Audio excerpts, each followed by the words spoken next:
Hello everyone, welcome to the exam time. Sir आज हम लोग अपने लास्ट सेशन को कंटिन्यू करेंगे जहां पे हम लोग मार्केटिंग के पीवाईक्यूज को डिस्कस कर रहे थे, जिसमें कि अभी तक हमने 48 क्वेश्चंस डिस्कस कर रखे हैं, जिसमें 2019 और 2020 में जितने भी क्वेश्चंस यूजीसी नेट कॉमर्स में मार्केटिंग जैसे यूनिट से बने थे उसको हमने डिस्कस करा था। और आज है हमारा डे थर्ड और इसमें हम लोग डिस्कस करने वाले हैं मार्केटिंग के 2021 के वो सारे पीवाईक्यूज जो कि आपके एग्जाम में आए हैं। तो आई होप आपने प्रीवियस सेशन अटेंड करा होगा। अगर आपने अटेंड नहीं करा है तो जाओ, यूट्यूब पे वीडियोस पोस्टेड है, वहां से जाके उस क्लासेस को देख सकते हो। तो बिना किसी देरी के अपने सेशन को स्टार्ट करते हैं। हमारा पहला क्वेश्चन आपके स्क्रीन के सामने आ चुका है। क्वेश्चन नंबर 49 आपसे क्या पूछ रहा है, आपको यहाँ पे देखना है। Which of the following is or are the factors that influence the choice of distribution channels. बात हो रही है यहाँ पे डिस्ट्रीब्यूशन चैनल्स की, तो वो कौन कौन से फैक्टर्स हैं जो कि बिजनेस डिस्ट्रीब्यूशन के चॉइस को इफेक्ट करते हैं और इन्फ्लुएंस करते हैं। ऑप्शंस है organisational objective, option B types of good, option C customer characteristics, option D competitors characteristics, option E है financial soundness of the organisation. तो यहाँ पे आपको 5 अलग अलग ऑप्शंस देखने को मिल रहे हैं। आप खुद सोच के देखो, अगर आपको एक डिस्ट्रीब्यूशन चैनल चुनना होगा तो आप कौन कौन से फैक्टर्स को ध्यान में रखते चलोगे। ठीक है, तो इसके ऑप्शंस अगर देखोगे, आपको ऑर्गेनाइजेशनल ऑब्जेक्टिव्स भी देखना है, आपका गुड्स किस टाइप का है, कंपटीटर्स की भी बात करनी है और फाइनेंशियल साउंडनेस। अगर मुझे जहां तक देखा जाए तो सारे ही ऑप्शन आने चाहिए इसके अंदर। अच्छा, ई नहीं लेंगे क्योंकि फाइनेंशियल साउंडनेस भी चलो मैटर करता है, लेकिन यहाँ पे मेन में अगर हम देखा जाए तो हमारे लिए ये चारों बस ज्यादा मैटर करते हैं। ठीक है, कि हमारे ऑर्गेनाइजेशन का उद्देश्य क्या है, किस टाइप के गुड्स, पेरिसेबल कैसे गुड्स आप दे रहे हो, कस्टमर के कैरेक्टरिस्टिक्स क्या है, कंपटीटर के कैरेक्टरिस्टिक्स क्या है। फाइनेंशियल साउंडनेस भी मायने रखता है, लेकिन बात हो रही है इन्फ्लुएंस की, ये आपके चॉइस को इन्फ्लुएंस करता है। तो ऑप्शन नंबर 3 जो है इसका राइट आंसर हो जाएगा, A B C and D. The choice of distribution channel depends on factors like organisational objective.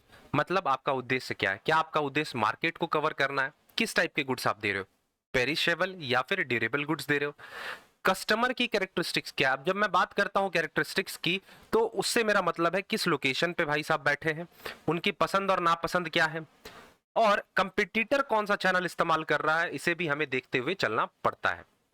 Financial soundness is a less directly relevant. मैं ये नहीं बोल रहा हूं रिलेवेंट नहीं है, लेकिन कम रिलेवेंट है, as it affects operation broadly not channel selection specifically. तो समझ गए होगे कि इसका राइट आंसर क्या होगा। आ जाते हैं नेक्स्ट क्वेश्चन पे। द एसबीयूज और products that have lost their position of leadership and are in low growth market shares. ये क्वेश्चन निकल कर आता है हमारा बीसीजी मैट्रिक्स से। ठीक है, बॉस्टन कंसल्टेंसी ग्रुप, इसको मैंने शॉर्ट्स के माध्यम से भी एक्सप्लेन करा था, 2 दिन पहले ही शायद मैंने इसका शॉर्ट्स डाला है, तो चाहो तो उसे भी तुम जाके मिनी कंसेप्ट्स के सीरीज के थ्रू समझ सकते हो। अब तुम्हें पता होगा स्टार की अगर हम लोग बात करें तो स्टार जो होता है हमारा, वो मार्केट शेयर भी उसका ज्यादा होता है और मार्केट ग्रोथ भी ज्यादा होता है। ठीक है, अब एक चीज जान के देखो, प्रॉब्लम चाइल्ड नाम की कोई चीज नहीं होती है। क्वेश्चन मार्क भले ही तुम बोल सकते हो, 4 क्वाड्रेंट्स होते हैं, star, cash cow, question mark और एक होता है हमारा डॉग। डॉग की अगर जब हम बात करते हैं तो उसका मार्केट शेयर भी कम होता है और मार्केट ग्रोथ भी कम होता है। कैश काउ की बात करें तो यहाँ पे मार्केट ग्रोथ जो होता है ना, इसका स्टेबल कहलाता है, और स्टार का तो चलो आसमान छूता रहता है। तो जो इसका राइट आंसर हो जाएगा वो हो जाएगा डॉग, क्योंकि मैंने यहाँ पे क्या बोला, लॉस्ट देयर पोजीशन। मतलब मार्केट शेयर तो नहीं है, मार्केट शेयर तो है ही नहीं, मतलब वो जा चुका है उनके हाथ से, less market share plus low growth. Less की जगह तुम यहाँ पे लो वर्ड भी यूज कर सकते हो, लो मार्केट शेयर और लो ग्रोथ। तो ये किसका होता है, ये डॉग्स का होता है। ठीक है, देखो यही मैंने समझाया था शॉर्ट्स के माध्यम से भी। बीसीजी मैट्रिक्स एक पोर्टफोलियो मैनेजमेंट टूल है जिसके माध्यम से कंपनी एनालाइज करती है अपने प्रोडक्ट्स को। अब इसमें 2 चीजों को हमें देखते हुए चलना होता है, मार्केट ग्रोथ को और रिलेटिव मार्केट शेयर को। एक्स एक्सिस पे तुम्हें मार्केट शेयर देखने को मिलेगा और वाई एक्सिस पे मार्केट ग्रोथ देखने को मिलता है। अब अगर बात होगी स्टार भाई साहब की, तो स्टार भाई साहब का ग्रोथ भी ज्यादा होगा और मार्केट शेयर भी ज्यादा होता है। कैश काउ की बात करें या फिर क्वेश्चन मार्केट की बात, यहां पे चलो और अच्छे से अगर तुम्हें समझना है, ये स्लाइड से समझो। स्टार के जो ग्रोथ होंगी ज्यादा होंगी और मार्केट शेयर भी ज्यादा होगा। यहाँ पे आप चाहो तो हाई इन्वेस्टमेंट कर सकते हो सो दैट आपकी लीडरशिप की जो पोजीशन है वो बनी रहे, जैसे अमूल आइसक्रीम हम कह सकते हैं। कैश काउ की बात करें तो ग्रोथ भले ही कम है लेकिन इसने अच्छा खासा मार्केट शेयर होल्ड कर रखा है, जैसे अमूल बटर तुम बोल सकते हो। ठीक है सर, समझ गए। क्वेश्चन मार्क की बात करें तो यहाँ पे ग्रोथ तो ज्यादा होता है लेकिन मार्केट शेयर इनका काफी कम होता है। एग्जाम्पल के तौर पे देखो, इलेक्ट्रिक स्कूटर्स अभी बहुत ज्यादा ग्रो कर रहे हैं लेकिन इनका मार्केट शेयर अभी उतना कैप्चर नहीं हुआ है जितना हमारे ट्रेडिशनल व्हीकल्स ने कैप्चर कर रखा है।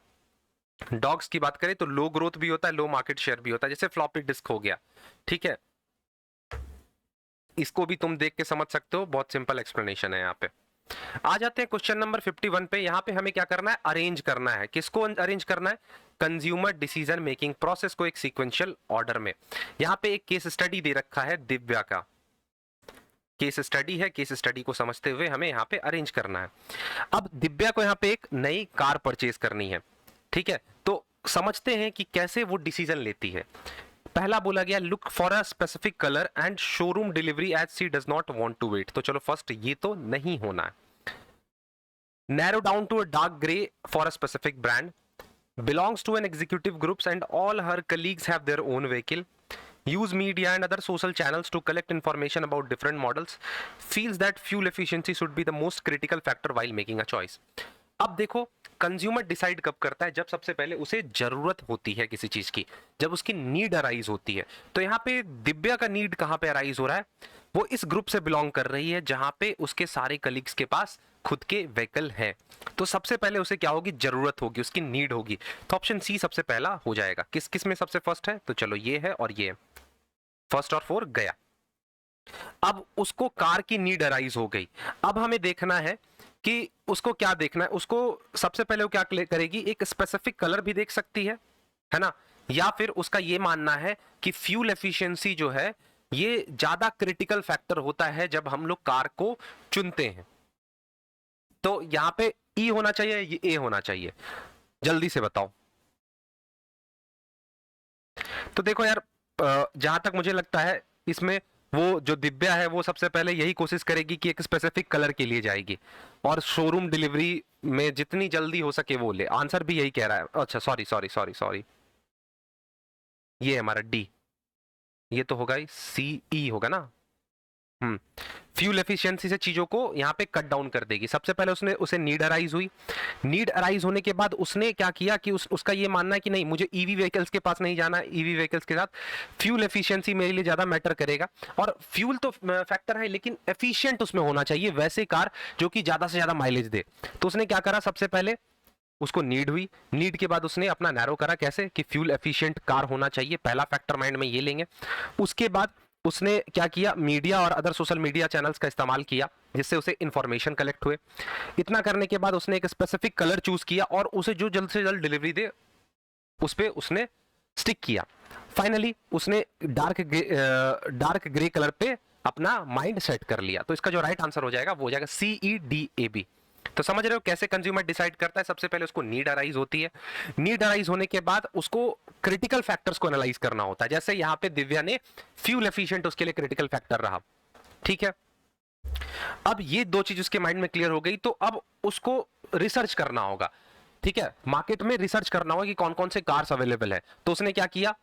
मीडियाज का इस्तेमाल किया, सोशल चैनल्स का इस्तेमाल किया अलग अलग, जिससे कि उसको पता चल पाए ये मॉडल्स अवेलेबल है जो कि हमें फ्यूल एफिशिएंट कार प्रोवाइड करेंगी। इतना करने के बाद उसने एक स्पेसिफिक कलर देखा और वैसा शोरूम जो कि उसको जल्द से जल्द गाड़ी डिलीवर करे। इतना करने के बाद उसने एक स्पेसिफिक ब्रांड को चूज करा और डार्क ग्रे कलर को डिसाइड कर लिया। तो ऐसे कंज्यूमर डिसाइड करता है। समझ गए? आ जाते हैं नेक्स्ट क्वेश्चन पे। यहाँ पे अलग अलग प्राइसिंग स्ट्रैटेजीज दे रखी हैं और उसका डिस्क्रिप्शन दे रखा है। पहला है Ramsey pricing, price skimming, cost plus pricing और पेनिट्रेशन प्राइसिंग। देखो प्राइस स्कीमिंग क्या करता है? हाई प्राइसेस चार्ज करो जब आप मार्केट में ला रहे हो, तो आप प्राइस को स्कीम करोगे, उतार लोगे, ज्यादा प्रॉफिट कमा लोगे, है ना? यही होना चाहिए। पेनिट्रेशन कहता है कि स्टार्टिंग स्टेजेस में आपको प्राइसेस को कम से कम रखना है सो दैट आप मार्केट शेयर को कैप्चर कर लो, है ना? तो दो चीजें हमें पता चल पा रही हैं यहाँ पे। देखो, पहला ऑप्शन कहता है setting a high price when a product is first introduced and gradually lowering the price as it gains the scale. दूसरा, firm charge lower price to gain a market entry. तो हमें यह समझ आ रहा है प्राइस स्कीमिंग बी का 1 होना चाहिए और सी का हमारा होना चाहिए 2। ये हो सकता है क्या? बिल्कुल सर, होना चाहिए। कॉस्ट प्लस प्राइसिंग क्या आता है? Price deviation from marginal cost should be inversely proportional to price. नहीं, it's a full cost pricing strategy जिसके अंदर मार्कअप भी आते हैं। तो ये हो जाएगा हमारा, अच्छा मैंने कुछ उल्टा लिख दिया क्या यहाँ पे? एक मिनट फिर से लिख रहा हूं। बी है हमारा प्राइस स्कीमिंग का 1 हो जाएगा। सी है हमारा कॉस्ट प्लस प्राइसिंग, इसका 4 हो जाएगा। डी है हमारा पेनिट्रेशन क्या करते हैं? प्राइसेस को कम रखते हैं, तो डी का 2 हो जाएगा। 2 है या 3 है? 2 हो जाएगा। और बचा हमारा ए का हो जाएगा 3। तो ये हम ऑप्शन लेकर चल सकते हैं। तो हमारा जो राइट आंसर हो जाएगा ऑप्शन नंबर ए हो जाएगा, 1 हो जाएगा। ठीक, आ जाते हैं क्वेश्चन नंबर 53 पे। विच of the following statement is not true while determining the length of a distribution channel. आपको डिस्ट्रीब्यूशन चैनल का लेंथ डिटरमाइन करना है, तो उस टाइम पे कौन सा स्टेटमेंट सही नहीं होगा? बोला गया larger the market size longer the channel. दूसरा, if the average lot size is large, average lot size क्या है? ज्यादा है, तो बेटर क्या होगा कि आप लॉन्गर चैनल के लिए जाओ। तीसरा है, if the product and market require a high level of service, it is advisable to keep a shorter channel. चौथा कहता है, if customers shop for an assortment of products, it demands a wider channel. तो कौन सा statement इसमें से सही नहीं है? तो इसका राइट आंसर जो हो जाएगा वो हो जाएगा ऑप्शन नंबर 2। अगर एवरेज साइज जो है आपका वो ज्यादा है, ठीक है, तो बेटर होगा कि लॉन्गर चैनल के लिए जाओ। जी नहीं, ऐसा नहीं होता है। एक्सप्लेनेशन से समझो कि डिस्ट्रीब्यूशन चैनल का जो लेंथ है ना, डिपेंड करता है मार्केट के साइज पे। लार्जर मार्केट साइज जो होगा, अगर मार्केट साइज ज्यादा है, बड़े बड़े जो मार्केट्स होते हैं, हो सकता है कि उसका जो चैनल हो वो लंबा हो। सर्विस रिक्वायरमेंट पे डिपेंड करता है और प्रोडक्ट असॉर्टमेंट पे डिपेंड करता है। तो ये 3 फैक्टर्स जो होते हैं इंपॉर्टेंट हो जाते हैं, मार्केट साइज, सर्विस रिक्वायरमेंट और प्रोडक्ट असॉर्टमेंट। ठीक है, तो इन 3 चीज को हमें याद रखना है। आते हैं क्वेश्चन नंबर 54 पे। विच of the following is not a valid basis for market segmentation. इनमें से कौन सा वैलिड बेसिस नहीं है, मान्य बेसिस नहीं है सेगमेंटेशन के लिए? कस्टमर, टेक्नोलॉजी, कंपटीशन और प्रोडक्ट रिलेटेड। बहुत बच्चों वाला क्वेश्चन, टेक्नोलॉजी रिलेटेड। ठीक है, कस्टमर के बेसिस पे सेगमेंटेशन करते हैं, कंपटीशन मार्केट में कितना है उसके बेसिस पे हम प्रोडक्ट को डिवाइड करते हैं, और प्रोडक्ट रिलेटेड सेगमेंटेशन भी करते चलते हैं।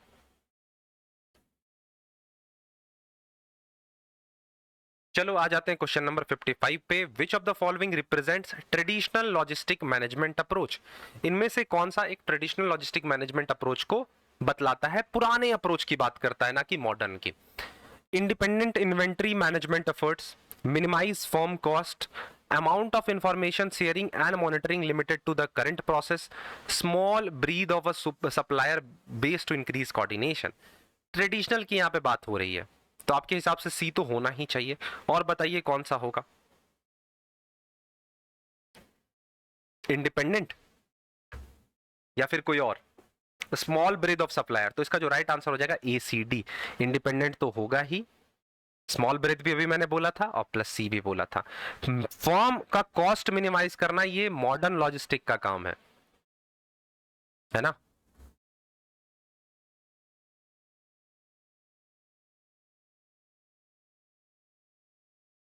चलो बात करते हैं क्वेश्चन नंबर 56 की। तो which of the following can be categorise as a people processing service. People processing service क्या हेल्थ होना चाहिए या लीगल सर्विस होंगे, एजुकेशन होंगे, ट्रांसपोर्ट? तो राइट आंसर इसका हो जाएगा हेल्थ सर्विस। आ जाओ क्वेश्चन नंबर 57 पे। Only low priced product will sell in rural areas. बताना है कौन सा स्टेटमेंट सही है। क्या ऐसा सच है कि जो वैसे प्रोडक्ट्स जिनकी प्राइसेस कम रहती है वही हमारे रूरल एरियाज में बिकते हैं? दूसरा है, रूरल कंज्यूमर जो होते हैं वो होमोजीनस होते हैं, मतलब उनकी कैरेक्टरिस्टिक्स सेम होती है, पसंद ज्यादातर मिलती जुलती है। तो जो इसका राइट आंसर हो जाएगा, दोनों ही स्टेटमेंट गलत है। जी नहीं, आप जिस जनरेशन में जी रहे हो गांव के लोग हाई प्राइस प्रोडक्ट ज्यादातर प्रेफर भी करते हैं, और जरूरी नहीं कि सिर्फ लो ही प्रेफर करें। और रूरल कंज्यूमर जो होते हैं उनके बिहेवियर में आपको चेंजेस देखने को मिलेंगे। उनका पसंद हो सकता है अलग हो, जरूरी नहीं कि वो सेम लाइकिंग और डिसलाइकिंग उनका हो। बहुत अच्छे बच्चे बच्चे वाले क्वेश्चंस आ रहे हैं आपके लिए। Skimming pricing strategy delivers result. Skimming का मतलब क्या होता है? मैंने बताया स्टार्टिंग में, आप प्रॉफिट कमाने के चक्कर में, प्रॉफिट हार्वेस्ट करने के चक्कर में ज्यादा प्राइसेस चार्ज करते हो। बोला जा रहा है skimming pricing strategy delivers results when the size of market is large and it's a growing market, when the product is perceived as enhancing the customer status in the society, when the firm uses its an entry strategy। नहीं, ये नहीं होना चाहिए। when the target market associate quality of product with its price। तो क्या होना चाहिए आपका, आपके हिसाब से आंसर? ए, बी या फिर डी, या फिर बी, डी? तो फटाफट से बताओ, इसका राइट आंसर हो जाएगा B and D. B and D. जब आपका प्रोडक्ट, कस्टमर का मानना ये हो कि उसके स्टेटस को सोसाइटी में, एक सिंबल को एनहांस करेगा, साथ ही साथ अगर वो ज्यादा प्राइस पे कर रहा है तो इसका ये मतलब है वो अच्छे क्वालिटी के प्रोडक्ट के लिए वो प्राइस पे कर रहा है। तो बी और डी जो है इसका राइट आंसर हो जाएगा। Scheming price set high initial prices for the premium products, effective when customer associate price with quality और status। कस्टमर को ऐसा लगता है अगर मैं ज्यादा प्राइस पे कर रहा हूं तो इससे मुझे अच्छे क्वालिटी के प्रोडक्ट्स मिलेंगे, साथ साथ सोसाइटी में मुझे एक स्टेटस सिंबल मिलेगा। ठीक है, ये एक एंट्री स्ट्रैटेजी नहीं होता है, बल्कि पेनिट्रेशन जो है वो एक एंट्री स्ट्रैटेजी की तरह काम करता है। अब यहां पे तुम्हें कुछ एडवर्टाइजिंग एजेंसीज दे रखे हैं, उनके ब्रांड्स हैं, वो तुम्हें मैच करना है। तो अगर तुमने थोड़ा भी इन सारी चीजों से रिलेशन रखा होगा तो इसका आंसर कर लोगे, अदरवाइज तुम इसका आंसर देख सकते हो क्या होगा। O and M, Ogilvy and Mather, McCann Erickson, Trikaya Grey, JWT Hindustan, सबके यहाँ पे अलग अलग ब्रांड्स दे रखे हैं, आपको इसे मैच करना है। ये आपका होमवर्क है, देख लेना है इसको। बात करते हैं क्वेश्चन नंबर 60 की। विच of the following is not true about rural market? देख रहे हो 2021 में रूरल मार्केट से questions. Print media is not necessarily impactful in rural area, not true की बात की गई है। रूरल कस्टमर प्राइस सेंसिटिव होते हैं। No significant change may be required in the advertisement copy. Product should be simpler, easy to use, service and maintain. तो ये तो भाई साहब ट्रू है आपका। रूरल कस्टमर प्राइस सेंसिटिव होते हैं, जल्दी से बताइए। और print media is not necessarily impactful in rural market, तो ये गलत होना चाहिए। और साथ ही साथ एडवर्टाइजिंग कॉपी में भी आपको चेंजेस करने होंगे, क्योंकि अर्बन और रूरल के एडवर्टीजमेंट में दोनों में ही डिफरेंस होता है। तो जैसा कि मैंने बोला, देखो प्रिंट मीडिया इंपैक्टफुल क्यों नहीं होगा, ये नॉट ट्रू है, ठीक है, गलत है ये, है ना। क्योंकि अभी के टाइम पे गांव में भी टेलीविजन्स हैं, एडवर्टाइजिंग एजेंसीज वहां पे भी वर्क कर रही हैं। आपको एडवर्टाइजिंग स्टाइल में चेंजेस करना है। इसने कहा, क्या कहा, नहीं करना है चेंज, लेकिन हमें क्या करना है, चेंजेस करना है, तभी हम हर एक ज्योग्राफिक रीजन को कैप्चर कर पाएंगे। रूरल कस्टमर प्राइस सेंसिटिव होते हैं, बिल्कुल सर होते हैं। प्रोडक्ट को आसान रखना होगा, बिल्कुल रखना होगा। और प्रिंट मीडिया अभी के टाइम पे उतना इंपैक्टफुल नहीं है रूरल मार्केट में, क्योंकि हर घर में टीवी है, होर्डिंग्स लगे हैं सब जगह पे। आ जाते हैं क्वेश्चन नंबर 61 पे। Requirement for effective market segmentation. अगर आप मार्केट को अलग अलग बेसिस पे सेगमेंट कर रहे हो तो क्या क्या चीजें होनी चाहिए? Accessibility, differentiation, measurable, viable and intensity in competition. तो फटाफट से बताओ इसका राइट आंसर। बहुत बेसिक सा क्वेश्चन है तुम्हारे सामने। तो जो इसका राइट आंसर हो जाएगा, एक्सेसिबल तो होना ही चाहिए, मेजर भी कर पाओ और वाइबल भी होना चाहिए। ऐसा नहीं कि उसमें वाइबिलिटी हो ही ना, आपने ऐसा सेगमेंट करा जो कि आपको प्रॉफिट निकाल के दे ही नहीं रहा, तो आपके लिए कैसे वाइबल हुआ? तो सबसे पहले मेजरेबल होना चाहिए, जिसको आप क्वांटिटी के टर्म्स में मेजर कर पाओ। रीचेबल होना चाहिए, आप वहां तक पहुंच पाओ, और प्रॉफिटेबल भी होना जरूरी हो जाता है। नेक्स्ट क्वेश्चन आपके स्क्रीन के सामने पे है। Consumers are rational and think in linear manner. बोला जा रहा है इनमें से कौन सा स्टेटमेंट ट्रू है कंज्यूमर्स के लिए? कंज्यूमर्स रेशनल होते हैं और एक लीनियर मैनर में सोचते हैं चीजों को। Culture and society have a relationship to customers, thought and feeling. तीसरा है consumers can be motivated to believe and internalise the message the way market decides. और चौथा है customer can explain their thought and behaviour. सही है, बताओ। तो इसका जो राइट आंसर होगा ऑप्शन नंबर बी हो जाएगा। ये ट्रू क्यों है यहाँ पे? कल्चर और society have relationship to customers thought and feeling. आप जिस सोसाइटी में रह रहे हो आपको उसके अकॉर्डिंग चलना होता है। आपका कल्चर कैसा है, आपका रहन सहन भी वैसा ही होगा, आपका पहनावा भी वैसा होगा। तो ये स्टेटमेंट जो है ट्रू होता है। Consumer behaviour is influenced by cultural and social factors, जो कि आपके थॉट्स को और फीलिंग को एक ढांचा देती है। जरूरी नहीं है कि कस्टमर हमेशा रेशनल ही हो, जरूरी नहीं है कि वो हमेशा लॉजिकली ही सोचे, ठीक है। तो इसका जो राइट आंसर हो जाएगा वो हो जाएगा option number C. Which of the following is not true for supply chain management? किसकी बात हुई यहाँ पे? सप्लाई चेन मैनेजमेंट की। कौन सा स्टेटमेंट यहाँ पे ट्रू नहीं है सप्लाई चेन मैनेजमेंट अप्रोच के पॉइंट ऑफ व्यू से? पहला ऑप्शन है joint reduction in channel inventories. दूसरा, large breadth of the supplier base to increase competition and spread risk. तीसरा, risk and rewards are shared over the long term. चौथा, company use intermodal transportation to reach their market. बताइए इसका answer. Supply chain management के point of view से अगर देखें तो कौन सा स्टेटमेंट ट्रू नहीं है, ये हमें बताना है।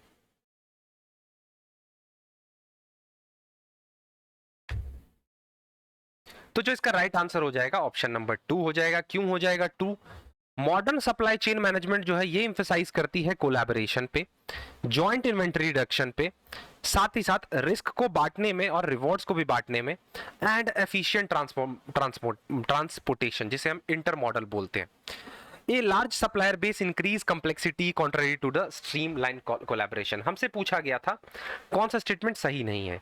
अब अगर एक अच्छा चेन मैनेजमेंट हमें देखना हो तो उसमें क्या क्या चीजों का होना जरूरी होता है? जॉइंट रिडक्शन, रिस्क रिवॉर्ड को शेयर करना, और कंपनी इंटरमॉडल ट्रांसपोर्टेशन यूज करेंगे। लेकिन जो लार्ज ब्रीद है ना, ये जरूरी नहीं कि आपके रिस्क को स्प्रेड करे, बल्कि आपकी कंप्लेक्सिटी को बढ़ा देगा, आपके लिए दिक्कतों को बढ़ा देता है ये। आ जाते हैं क्वेश्चन नंबर 64 पे। Environmental characteristics slash factor influencing the distribution decision. फिर से वही डिस्ट्रीब्यूशन डिसीजन, लेकिन यहां पे पॉइंट है इन्वायरमेंटल कैरेक्टरिस्टिक्स। बताइए इसका आंसर फटाफट से बताना है। Government policy, state of economy, social activism, technology and infrastructure development, और स्टैट्यूटरी प्रोविजंस। ठीक है, ध्यान रखना है इन्वायरमेंटल कैरेक्टरिस्टिक्स की यहां पे बात हुई है। तो इसका जो राइट आंसर हो जाएगा ए, बी, डी और ई। गवर्नमेंट, स्टेट, सरकार की बात यहाँ पे हो रही है।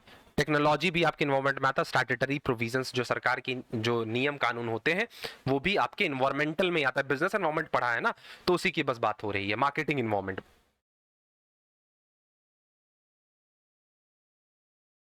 क्वेश्चन नंबर 65 की बात करते हैं। Arrange the following steps of marketing feasibility study in the sequential order. Feasibility study, market study करना है तो उसको एक सीक्वेंशियल ऑर्डर में आपको यहाँ पे रखना होगा। तो सबसे पहले आपको क्या करना चाहिए? क्या आपको अपना डिमांड एस्टिमेट करना है, या फिर आपको कॉस्ट एस्टिमेट करना है, या फिर सेल्स फोरकास्ट करोगे? जल्दी से बताओ।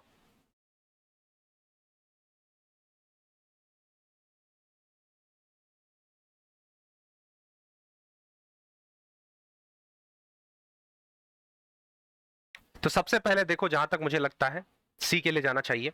ऑप्शन नंबर सी ही सबसे फर्स्ट होगा। सबसे पहले हम लोग डिमांड एस्टिमेट करेंगे उस टारगेट मार्केट में।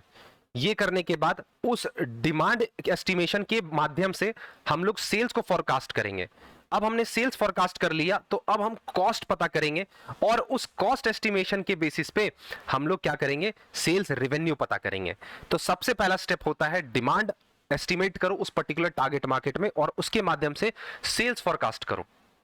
सेल्स फोरकास्ट कर लिया तो तुम्हें अब पता करना होता है कॉस्ट, और कॉस्ट पता करने के बाद तुम पता कर सकते हो उसके थ्रू कि तुम्हारा रेवेन्यू कितना होना है। ठीक है, क्लियर है? अब बात कर लेते हैं क्वेश्चन नंबर 66 की।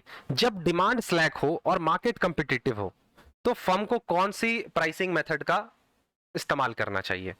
बहुत आसान क्वेश्चन है, अभी हमने ऊपर भी ये डिस्कस करा है। फटाफट से इसका आंसर बताओ।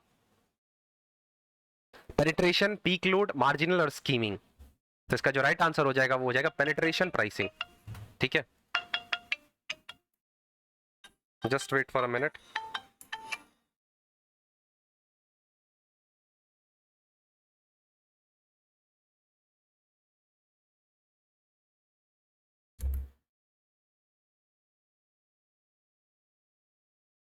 तो आई होप तुम्हें ये चीजें क्लियर हुई होंगी।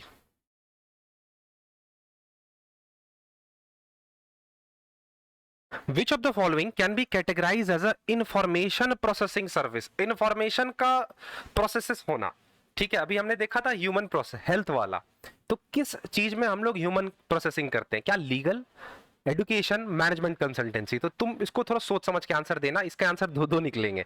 लीगल सर्विस में भी इंफॉर्मेशन प्रोसेसिंग होता है और मैनेजमेंट कंसल्टेंसी में भी। तो आई थिंक इसका ड्रॉप हुआ होगा आंसर। अब बता दो question number 68, which one of the following generation is more pragmatic and individualistic? इसको एक्सप्लेनेशन से समझते हैं, ठीक है। देखो क्वेश्चन हमसे क्या पूछ रहा है, कौन सा जनरेशन ज्यादा प्रेगमेटिक है? सबसे पहले हमें जानना होगा प्रेगमेटिक मतलब, प्रेगमेटिक वर्ड का मतलब क्या होता है। तो प्रेगमेटिक की अगर हम लोग बात करते हैं तो प्रैक्टिकल, रियलिस्टिक और रिजल्ट्स पे फोकस करना।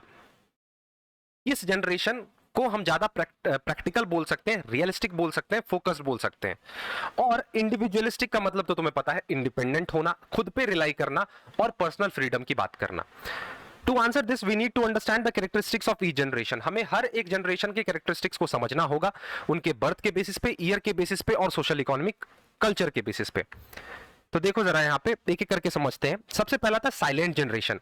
साइलेंट जनरेशन में कौन आएंगे? जो कि 1928 से लेके 1945 के बीच में हुए हो। Grow up during the great depression and world war second. इनको कॉन्फर्मिस्ट बोला जाता है। ये स्टेबिलिटी की बात करेंगे और ड्यूटीज को प्रायोरिटाइज करेंगे और टीम वर्क पे एम्फसाइज करेंगे। ये रूल्स को फॉलो करेंगे, अथॉरिटी को रिस्पेक्ट करेंगे और फोकस करेंगे कलेक्टिव गोल्स को अचीव करने में, रादर देन दी पर्सनल एम्बिशन। मतलब ये इंडिपेंडेंट नहीं होते हैं। तो कह सकते हैं ना ही ये प्रेगमेटिक है ना ही इंडिविजुअलिस्टिक है। अब बात करते हैं बेबी बूमर्स की। बेबी बूमर्स कौन कहलाएंगे? जो कि 1946 से लेके 1964 के बीच बॉर्न हुए हो, मतलब after the world war second. ये आइडियलिस्टिक कहलाते हैं, एम्बिशियस कहलाते हैं और वर्क सेंट्रिक कहलाते हैं। मतलब फोकस करेंगे ग्रुप सक्सेस पे, टीम वर्क पे ज्यादा इंफेसाइज करेंगे, सोशल कॉजेस की बात करते हैं। जेनेक्स की बात करें तो जेनेक्स वैसे होते हैं जो कि 1965 से लेके 1998 के बीच में वॉर हुए होते हैं, ड्यूरिंग द इकोनॉमिक अनसर्टेनिटी। ये ज्यादा प्रैक्टिकल होते हैं, प्रेगमेटिक होते हैं, इन पे इनका ज्यादा प्रैक्टिकल अप्रोच होता है और इंडिविजुअलिस्टिक भी कह सकते हो।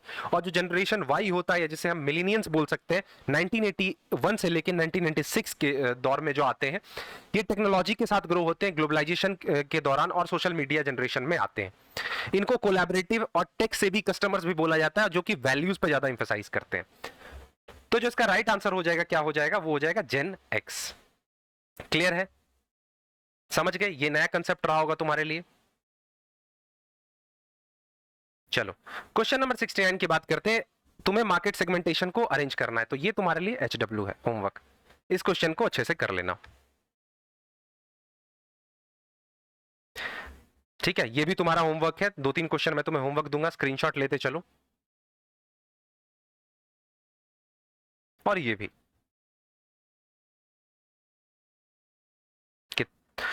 कितने क्वेश्चंस हैं? 1 मिनट मैं चेक कर ले रहा हूं।